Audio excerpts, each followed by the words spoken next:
Everyone, I'm Poonam Sharma. Welcome you all again. Another session of Acid, Bases and Salt chapter number 2 of class 10th. It's to the academy with you. In previous classes, I have already covered chapter number 1, chemical reactions and equations. And I've also discussed important questions according to board exam point of view. And if you want to go through those questions and that chapter videos, they are on the YouTube. You can go there and just see those videos. So in today's class, I'll start with chapter number 2, acid, bases and salts. It is also a chapter of chemistry. Now before I'll start with this chapter, first I'll discuss few points about these acid, bases and salt. As you have already consuming so many things on daily basis. We are consuming n number of things on daily basis, such as lemon, curd, and so many food items. We are consuming tomato, salt. So when we are eating these things, some question arises in our mind why they are different in taste. Why all these substances are different in taste from each other. So are they same? No. Their taste is different. Their texture is different. So what is the reason behind it? Why they are so different from each other? And you people have observed that sometime in your family or sometime you also face this problem when you do overeating. Some indigestion is there, or when you eat some spicy food you feel uncomfortable, your stomach gets upset. It is due to some acid which is present in that spicy food, which starts secreting in your stomach, and your stomach gets upset, then your stomach starts aching also. To get a relief, you'll take some base, you'll take eno, that is an antacid. Why we take this antacid? These antacids contain milk of magnesia. They are bases. They neutralizes the effect of acids. They neutralizes each other effect.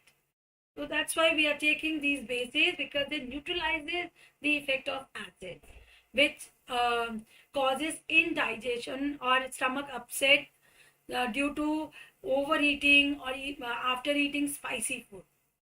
So if we talk about these substances which we are consuming on daily basis, their tastes are entirely different. Such as have curd. When you taste curd, it has some, it is sour in taste. Lemon, tamarind. So their taste is quite similar. And when you eat this milk, or when you eat this magnesia, milk of magnesia, which is an antacid, that's a base. So there are different substances which we are consuming on daily basis, and in this chapter we'll discuss about all these different substances. Some are acids, some are bases, some are salts, in detail. Now first come to acids. Acids, as I told you, they are sour in taste. When you taste them, they are sour in taste. And this acid word comes from a Latin word acidus, which means sour to taste. This acid word comes from the Latin word acidus, which means sour in taste. Sour in taste.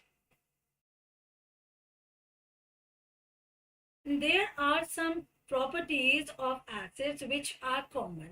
And what are those properties? As I told you, these acids are sour in taste.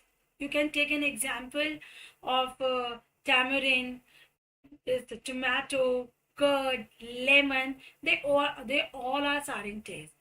And acids have the tendency to turn blue litmus red. Litmus. It's an indicator which comes from lichen. It is a natural indicator, and if we have blue color litmus and if we add some acid into it, its color changes to red. So easy way to learn that acids, they are dangerous. So they represent red color. Generally we use red color for danger. So it means when we add acid into litmus, it turns into red. And when acids dissolve in water, they release hydrogen ions. Let's see. Look at an example. HCl. That's hydrochloric acid. Okay, when it dissolves in water, it breaks into H plus and Cl minus ions. So here it is. When acids dissolve in water, they release hydrogen ions. And examples of acids are sulfuric acid, hydrochloric acid, acetic acid, nitric acid, and many more examples are there of acids. And if we talk about acids, some acids are solid, some are liquid at room temperature. For example, if we talk about oxalic acid and boric acid, they are solid at room temperature. Okay, while acetic acid, formic acid, they are liquid at room temperature. So that's the physical state of acid. And acids are good conductor of electricity due to the presence of these ions. They contain the charges, these ions, and that's the reason acids are good conductor of electricity. So if we discuss about taste, acids are sour in taste. They turn blue litmus red. When they dissolve in water, they release hydrogen ions and they are good conductor of electricity. Okay, and they exist in solid and liquid states. So these are certain physical properties of acids, which I have just discussed with you. They are sour in taste. They turn blue litmus red.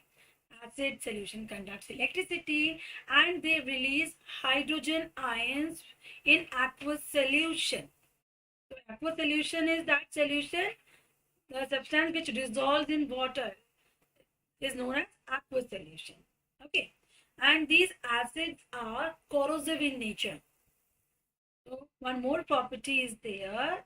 They are corrosive in nature.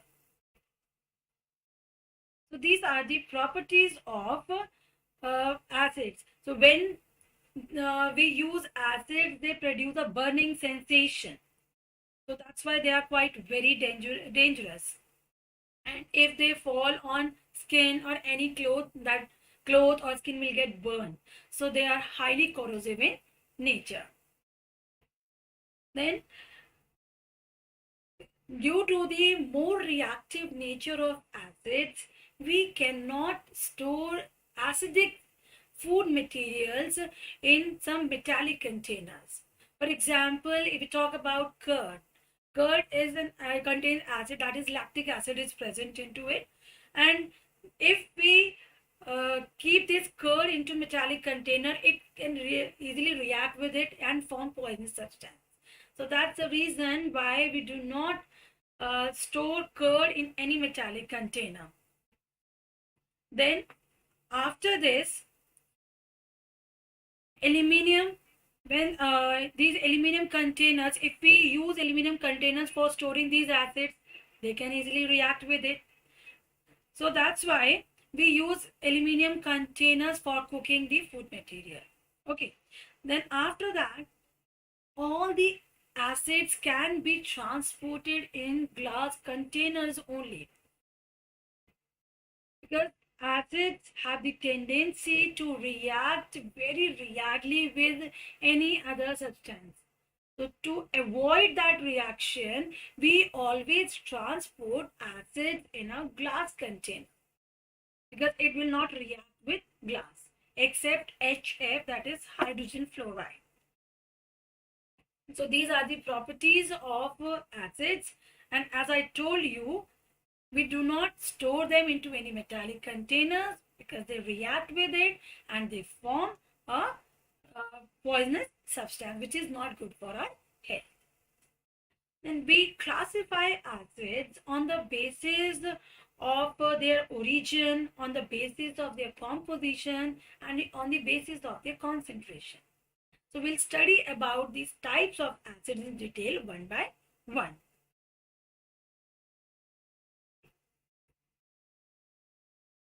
So broadly, we classify acids on the basis of their occurrence or on the basis of their origin, natural acids and mineral acids, from where they are originated, where they are found. So on the basis of that concept, we divide acids mainly into two categories: natural acids and mineral acids. Natural acids, as the name itself explains its definition. Natural, it means it is naturally occurring acid. It is obtained from natural sources and it is known as natural acid, or we call them organic acids. And examples of such kind of these natural acids are acetic acid, oxalic acid, methanoic acid, then we have lactic acid, then we have lactic acid is also an example of such kind of this natural acid. Apart from this, uric acid which is present in urine. Lactic acid is present in curd. Then we have this methanoic acid. This methanoic acid is present in ant sting or bee sting. These are the locations of these acids.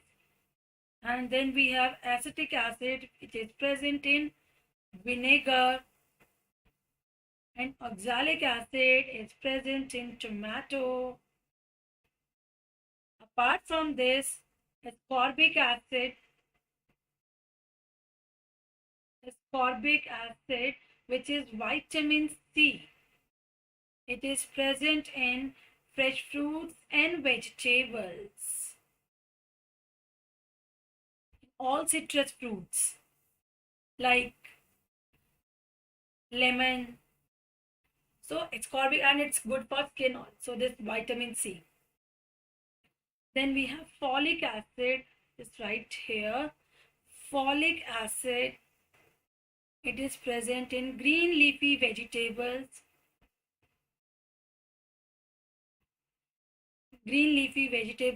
This folic acid is essential for blood. So that's why doctor always recommend to eat lots of green leafy vegetables, because it contains folic acid. So these are examples of few natural acids which obtained from natural sources, and we call them organic acids also. And examples, as I discussed with you: methanoic acid, acetic acid, oxalic acid, lactic acid, uric acid, ascorbic acid, folic acid. And many more examples are there. Malic acid is also there. Malic acid, which is present in apple. When you cut an apple, after a certain period of time, you'll observe that some brown layer starts appearing on apples. This is due to the presence of that acid. When it comes in contact with oxygen, it forms that brown layer. So due to the presence of this malic acid. Then we have butyric acid. Butyric acid, which is present in butter. So these are examples of naturally occurring acids and where they are present. So first, methanoic acid, which is present in ant sting or bee sting. Acetic acid, which is present in vinegar. We use vinegar in food when we prepare food, especially Chinese food. So in that we use vinegar. Oxalic acid, which is present in tomato. Lactic acid is present in curd. Uric acid present in urine.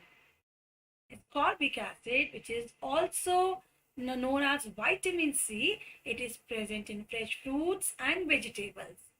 And then we have folic acid, which is present in green leafy vegetables, butyric acid, which is present in butter, and malic acid, which is present in apples. Now, these all are examples of natural acids which occur naturally. Then, here I have already discussed these naturally or the organic acids with you. Acetic acid, ascorbic acid, citric acid, lactic acid, methanoic acid, oxalic acid, and tartaric acid, which is present in tamarind. And when you see all these food items, although this is not a food item, so except this, all these have same taste. They all are sarin taste. So that's a property of acid. And next is mineral acids. So mineral acids are those acids which we get from minerals. They are known as mineral acids, and they are also known as inorganic acids because they are man-made or synthetic. They are not occurring naturally. We do not get these mineral acids from nature. These natural acids, so we get directly from nature. So their main source is nature only. So food items are there. In these food items, these natural acids are present. But mineral acids are not naturally occurring acids. They are made by man. They are synthetic, or we get it from minerals. So that's why they are known as inorganic acids, man-made acids, or synthetic acids. An example of such kind of mineral acids are hydrochloric acid, sulfuric acid, nitric acid, carbonic acid, phosphoric acid. I hope you remember these acids because when we were doing chapter number 1, chemical reactions, there I used few acids when we were doing reactions. So you are familiar of these terms: hydrochloric acid, nitric acid, sulfuric acid. All these are mineral acids. Okay, now first tell me how natural acids are different from mineral acids. How can you differentiate between them? We are saying there are two types of acids. We classify acids into two main categories on the basis of their origin: natural and man-made. How can you differentiate between them? What is the difference between these two types of acids? If the question comes in exam, how will you differentiate? So yes, if you are writing differences, so you need to write points like this. If we talk about natural acids or mineral acids, just look at their differences. They occurred naturally.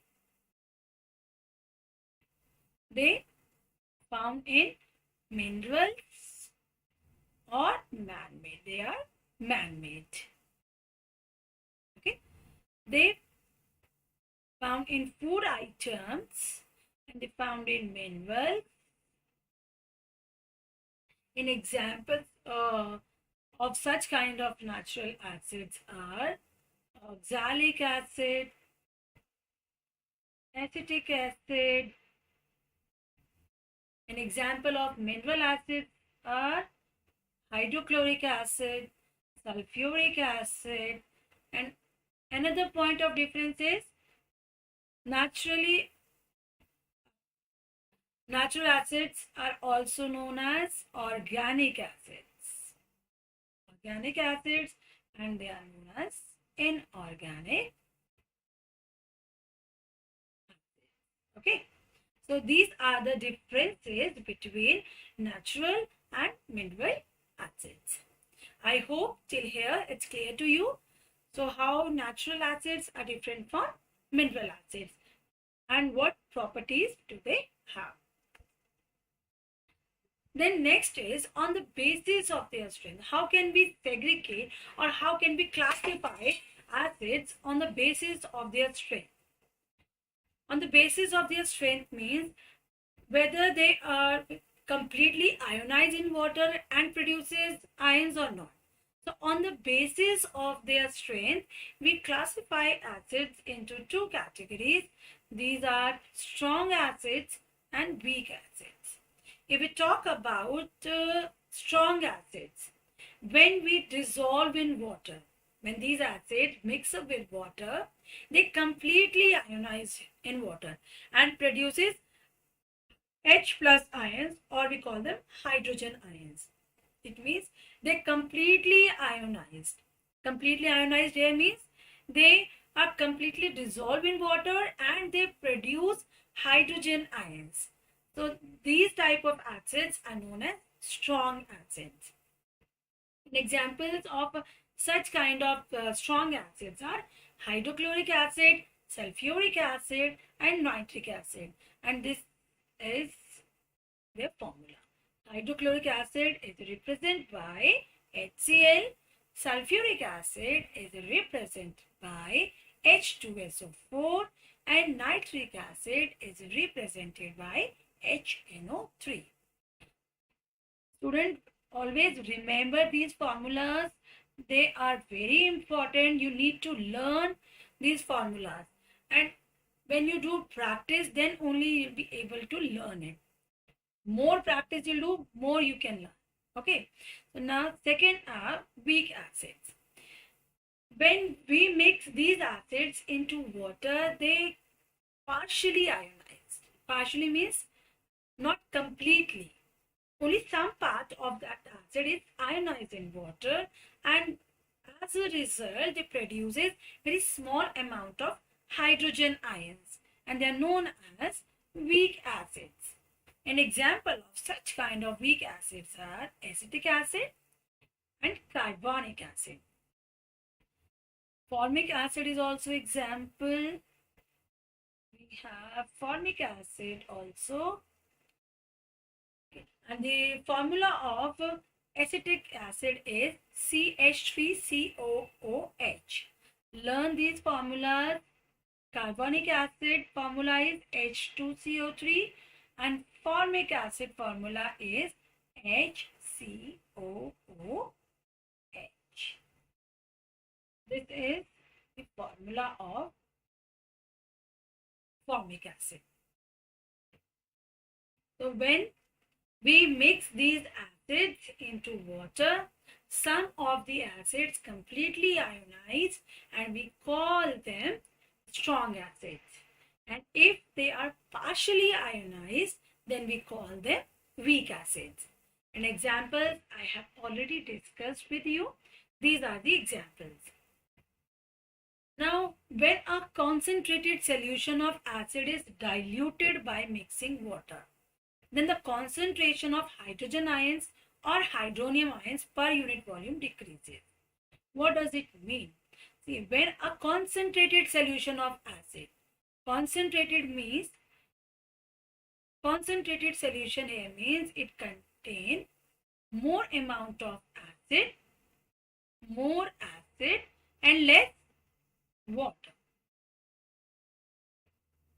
Okay, so when this concentrated solution of acid is mixed up with water, then the hydrogen ions concentration decreases, because when we mix more water into it, so it gets diluted.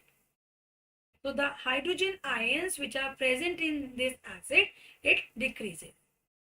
It's a 1 mark question. What will happen if we mix concentrated solution of acid or in water, or we dilute acid with water? Then what will happen? Its hydrogen ion concentration decreases when we mix water into it. There are two types of acids, concentrated and dilute. Okay. So this is on the basis of their concentration. So on the basis of their concentration, we have two more other type of acids, concentrated and dilute. Concentrated acids are those in which acid is 90% and water is only 10%. It means it has high percentage of acid and low percentage of water.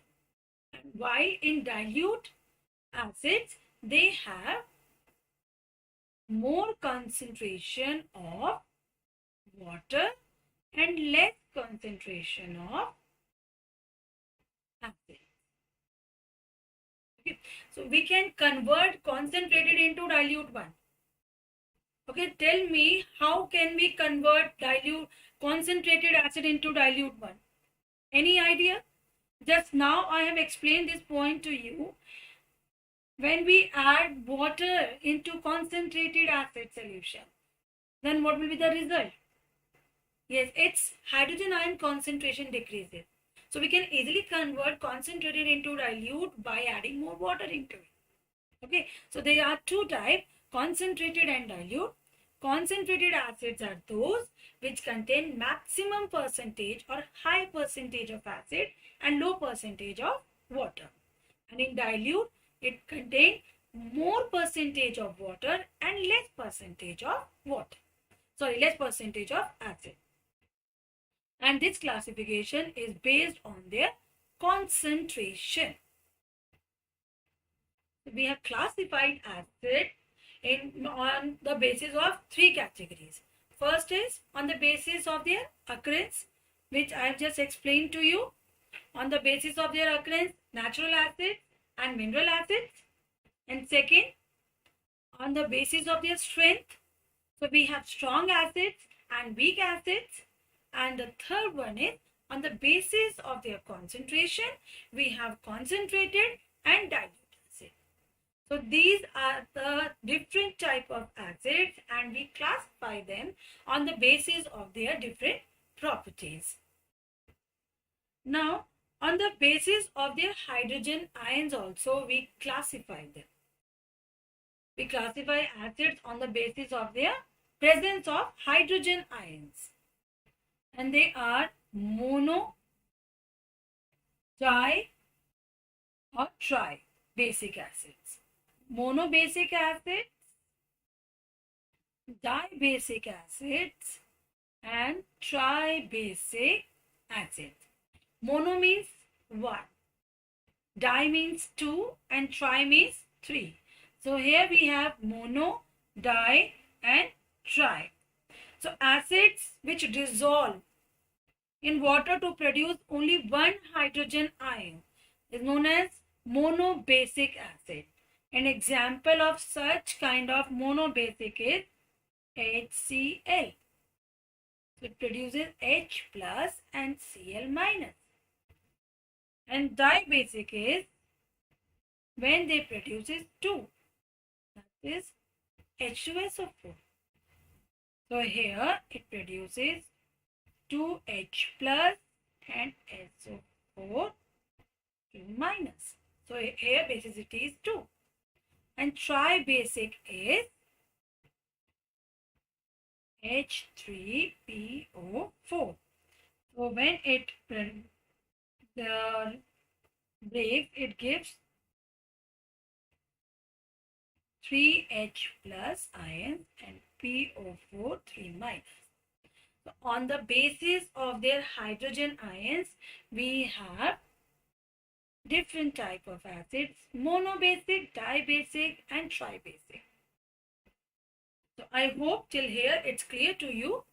How can we classify acids on the basis of their occurrence, on the basis of their strength, on the basis of their concentration and on the basis of their hydrogen ion. Okay, now on the basis of number of hydrogen ions present in them. So we have mono, di and tri. Monobasic are those acids which when dissolved they produces one hydrogen ion, and dibasic acids are those acids so when they dissolve they produces 2 hydrogen ions, and tribasics are those when they dissolve they produces 3 hydrogen ions. So these are the examples of different type of acids. And in exam, what type of question can come? See, if sometime they'll ask differentiate between strong acid or weak acid, or they'll give few examples of acids, then they will ask you classify given acids into strong and the weak acids. And then you have to write down which acid is stronger and which one is weaker. Or sometime question comes on the basis of this table also. Which acid is present in which food item? So you need to learn this table thoroughly so that you'll be able to answer it. Which acid is present in vinegar? Acetic acid. You need to learn this table thoroughly. Apart from this, I've given lots of examples here. Which acid is present in which food item? Like folic acid present in green leafy, butyric acid is present in butter. These all are 1 mark question. Name the acid present in this food item. They'll give particular food item to you. Then you have to tell which acid is present into it. Or whether it is natural acid or synthetic acid or man-made acid. Or sometimes question comes in 1 mark or 2 marks. They'll give you acids name and then they'll ask you to segregate them into natural acids or mineral acids. So then in that question you have to tell which one is natural and which one is mineral. So you need to learn name of all these acids along with their formulas. So these are very important. And from this topic, they'll ask you example of strong acids and weak acids, and 2 mark question can come on the basis of this, which I have explained to you. What will happen if we add water in a concentrated solution of acid? And answer is, if we dilute any concentrated solution of acid by mixing water, its hydrogen ion concentration decreases. It's a 1 mark question, or sometimes it comes in 2 marks also. So these are the questions which generally comes in exam on the basis of these topics. So I hope till here it's clear to you. Now there are certain chemical properties of acids. How they are chemically react when they comes in contact with any particular substance. So first of all, we'll study about reaction of acids with metals. Acids, when react with metal, they produce hydrogen gas and it results in the formation of salt. So when metal react with acid, it always forms a salt and hydrogen gases evolved from it. Examples of such kind of acids are, see here, this is zinc. It's not zinc sulfate, it's zinc only. I'll just remove this sulfate. It's zinc and it exists in solid state. So when this zinc comes in contact with or it reacts with hydrochloric acid, it results in the formation of zinc chloride and hydrogen gases evolved. And if you look at another example, sodium is a metal, here zinc is a metal, and here we have taken sulfuric acid. So when sodium reacts with sulfuric acid, it results in the formation of sodium sulfate and again hydrogen gases evolved. So these two are the examples of when acid react with metal, it forms salt and hydrogen gas. As you can see here, just look here, these are salt. Zinc chloride, sodium sulfate, these two are salt. So this is first chemical property of acid. So when any acid react with metal, it forms salt and hydrogen gases evolve. So I hope till here it is clear to everyone. Then how can you test the presence of hydrogen gas? See, when the reaction takes place between metal and any acid, so some hydrogen gases evolve. And when you're performing this experiment, then take a matchstick, lighted candle near it or lighted matchstick near it, and if the gas burns, it produces some pop sound. So it confirms the evolution of hydrogen gas. So burning with pop sound. When some pop sound is produced, so that pop sound is due to the evolution of hydrogen gas from the test tube. This shows that some hydrogen gas is evolved when reaction takes place between metal and acid. I hope till here it's clear to you. So we'll continue this chapter in next class. And thank you everyone. Thank you all of you. So if you have any doubt, you can ask.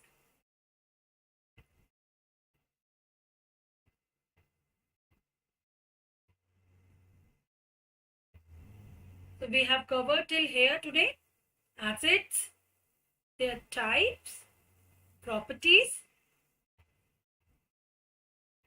and their sources where they are actually present, examples of different type of acids, and how can we classify them on the basis of different their properties like strength, like presence of hydrogen ions,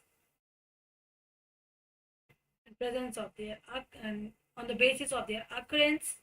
And one chemical property I have discussed with you, what will happen if acids react with metals, what type of gas is evolved, or this is a 1 mark question, which gas is evolved when acid react with metals. So thank you everyone. Just go through it, whatever I taught you today in the class, and learn all the equations and each and every formula.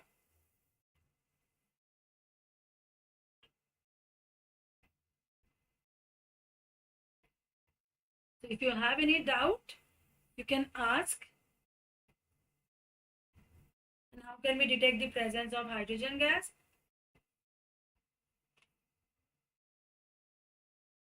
This is a test tube when metal reacts with acid. It forms salt and hydrogen gases evolve. So when you bring one matchstick near it, some pop sound is present.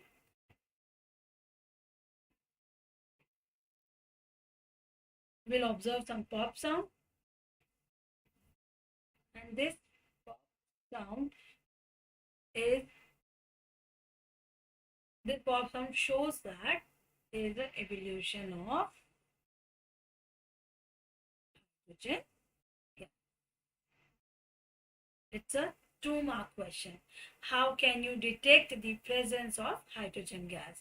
So whenever there is any hydrogen gas evolved, just take a burning candle or matchstick near it, and if some pop sound is produced, that crackling sound, it's somewhat like crackling sound when you burn crackers, some pop sound is produced. So it is similar to that. It shows the presence of the hydrogen gas.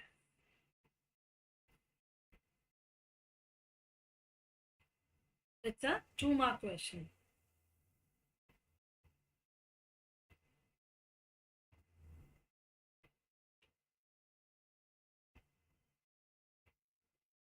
Okay.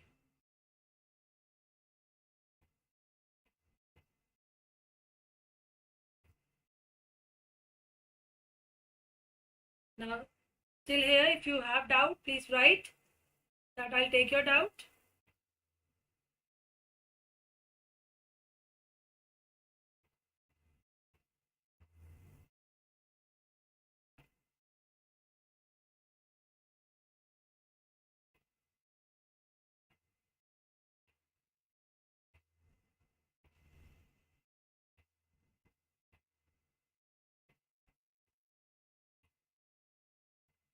Next is reaction of acids with metal carbonate. So when acids react with any metal carbonate, it also results in the formation of salt, carbon dioxide and water. And how does it happen? Look here. When acids react with metal carbonate,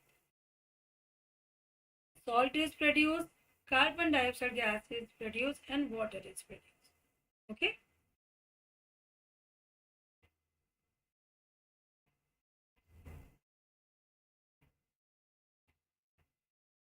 Look here. These are the examples.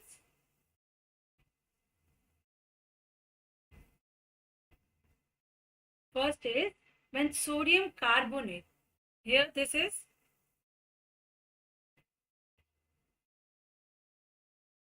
carbonate. This is sodium carbonate.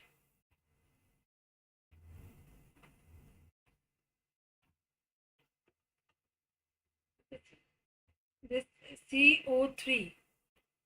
This is CO3. This is carbonate.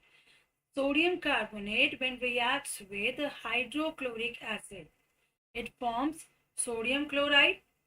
You can see it's a salt, carbon dioxide gas is evolved and water. So Na combines with this HCl. I'll write again. Sodium react with the chlorine, it forms sodium chloride and CO2 and water. Next is if calcium carbonate reacts with sulfuric acid. Again you just see here CO3 the carbonate. So and calcium, sodium.